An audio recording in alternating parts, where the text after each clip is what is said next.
जानिए हर सच की कहानी दिनेश ठक्कर की जुबान, आपके अपने नेशनल न्यूज इंडिया पर। आरोपों में कोई दम नहीं है। आरोपों से क्या होता है, हमें जो मिलता है वो हम जानते हैं। बापूजी पर तो हमें पूरा विश्वास है और हम सभी लोग जानते हैं कि बापूजी निर्दोष भी हैं। और जब लड़की ने कहीं रेप का लगाया ही नहीं है, मेडिकल की रिपोर्ट में ये प्रूफ हो गया है कि लड़की के शरीर पे खरोच के भी निशान नहीं है। निर्दोषता के उनके सारे सबूत अवेलेबल है, फिर भी जुडिशरी उनको अवॉइड कर रही है। एफआईआर में कहीं भी रेप का जिक्र ही नहीं है, पर मीडिया ने 24 घंटे ये खबर चलाई कि रेप किया है। जैसे रेप चार्जेस उसमें लगाए नहीं है एफआईआर में।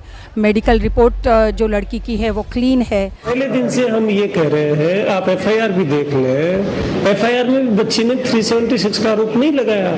हम बार बार ये कह रहे हैं कि मेडिकल रिपोर्ट जो दिल्ली से आई है हमारे पास, मेडिकल रिपोर्ट में भी किसी भी तरह से 376 के आरोप के पक्ष में कोई एविडेंस नहीं है।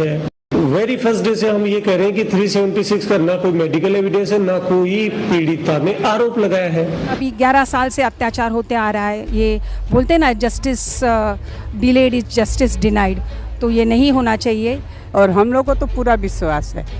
जब से मंत्र दीक्षा लिए है तब से हम लोग आगे ही बढ़ रहे हैं, अभी भी बढ़ रहे हैं। बापू कहीं भी रहे हम लोग की रक्षा करते हैं। तो एक समय जरूर आएगा कि जब सारी दुनिया को, मीडिया को और न्यायालय को भी बापू को पूर्णतः निर्दोष कह के ससम्मान छोड़ना पड़ेगा। तो हम जुडिशरी से और सरकार से विनती करते हैं कि बापूजी को जल्द से जल्द ससम्मान रिहा किया जाए। लड़की ने काफ़ी गंभीर आरोप लगाए बापू की गुरुकुल में पढ़ने वाली, उसके बाद देख रहे काफ़ी भारी संख्या में महिलाएं बापू के समर्थन। हाँ, क्योंकि उस लड़की ने एकदम झूठे आरोप लगाए हैं। मेडिकल की रिपोर्ट में ये प्रूफ हो गया है कि लड़की के शरीर पे खरोच के भी निशान नहीं है। और सबसे आश्चर्य की बात है, एफआईआर में कहीं भी रेप का जिक्र ही नहीं है, पर मीडिया ने 24 घंटे ये खबर चलाई कि रेप किया है और अभी भी बापूजी के नाम के आगे वो ये असम्मानीय शब्द लगाते हैं। तो मीडिया बिल्कुल ही गलत तरीके से बापू के मामले को पेश कर रही है और न्यायालय भी उनकी निर्दोषता के सबूतों को अनदेखा कर रही है। 13 से ज़्यादा ऐसे सबूत हैं जो बापू को निर्दोष साबित करते हैं और हम सब जानते हैं बापूजी पूरी तरह निर्दोष हैं। तो एक समय ज़रूर आएगा कि जब सारी दुनिया को, मीडिया को और न्यायालय को भी बापू को पूर्णतः निर्दोष कह के ससम्मान छोड़ना पड़ेगा। मैं कहूँ, आप आज देखोगे कि समाज में कितने प्रॉब्लम्स खड़े हो रहे हैं। बच्चों को संस्कार नहीं मिल पा रहे हैं, महिलाओं के साथ अत्याचार हो रहे हैं। तो आप देखोगे, क्योंकि बापूजी आज समाज में नहीं है, आज समाज उनके सत्संग से वंचित रहा है। आज 10-11 साल हो गए। उनके सत्संग से बच्चों को राइट पाथ पे चलने के लिए प्रोत्साहन मिलता था, युवाओं को प्रोत्साहन मिलता था। महिलाओं के लिए बापूजी उत्थान शिविर लगाते हैं। तो बापूजी के सत्संग से, बापूजी के प्रेजेंस से जो समाज का जो कल्याण हो रहा था वो रुक गया है। और हमने वो अनुभव किया हुआ है।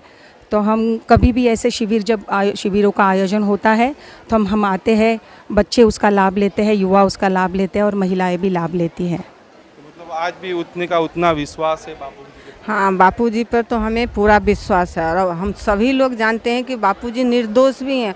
और जब लड़की ने कहीं रेप का लगाया ही नहीं है, फिर पूरा का पूरा ये तो षड्यंत्र है, सबको पता चल रहा है। और बापूजी से जो मिलता है वो तो सबको पता चलता है। इसके लिए तो बापूजी की अनुपस्थिति में सब लोग, जहाँ शिविर होता है वहाँ इतने लोग आते हैं, इतने आनंद लेते हैं, इतने खुशी लेते हैं, तो उनका कोई वर्णन नहीं कर सकता। इसके लिए बापूजी तो आएंगे ही और उनका तो निश्चित है आना, चाहे कोई षड्यंत्र करने वाला कुछ भी कर ले, वो आएंगे।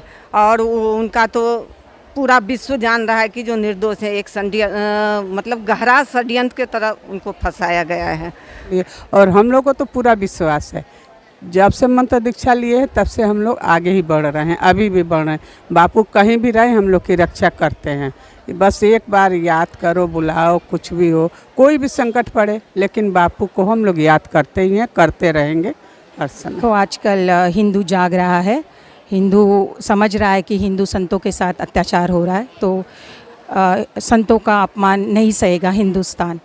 तो बापूजी के निर्दोष है, बापूजी उनके ऊपर जो आरोप लगे हैं निर्दोषता के उनके सारे सबूत अवेलेबल है, फिर भी जुडिशरी उनको अवॉइड कर रही है। जैसे रेप चार्जेस उसमें लगाए नहीं है एफआईआर में, मेडिकल रिपोर्ट जो लड़की की है वो क्लीन है, बापूजी के जो टाइम वो बताती है वो बापूजी बाहर प्रेजेंस है, उनके फ़ोटोज़ अवेलेबल है, वो लड़की खुद किसी सस्पेक्ट्स के साथ बात कर रही है, उसके जो फ़ोन रिकॉर्ड्स होते हैं वो अवेलेबल है, वो जो इन्वेस्टिगेशन ऑफिसर होती है उसी डेट्स के जो कॉल रिकॉर्ड्स है वो गायब करके वो लगाती है, कोर्ट में दिखाती है। तो ये सारा बहुत बड़े कॉन्स्पिरेसी के अंतर्गत ये सब बापूजी के साथ हो रहा है। और बापूजी की अभी उम्र 87 इयर्स है, उनको पैरोल अभी दी गई है, लेकिन उनको ससिमान रिहा किया जाए, यही हमारी सरकार से विनती है और उनको जल्द से जल्द ससिमान रिहा किया जाए। हमारे साधकों में बहुत बड़ी पीड़ा है, आजकल बापूजी की सेहत भी ठीक नहीं है, तो साधकों में पीड़ा है बहुत सारी, वो हम ऐसे शब्दों में नहीं बयान कर सकते। तो ये सरकार समझे, और इतना बड़ा अभी 11 साल से अत्याचार होते आ रहा है, ये बोलते ना justice delayed is justice denied, तो ये नहीं होना चाहिए। तो हम जुडिशरी से और सरकार से विनती करते हैं कि बापूजी को जल्द से जल्द ससम्मान रिहा किया जाए।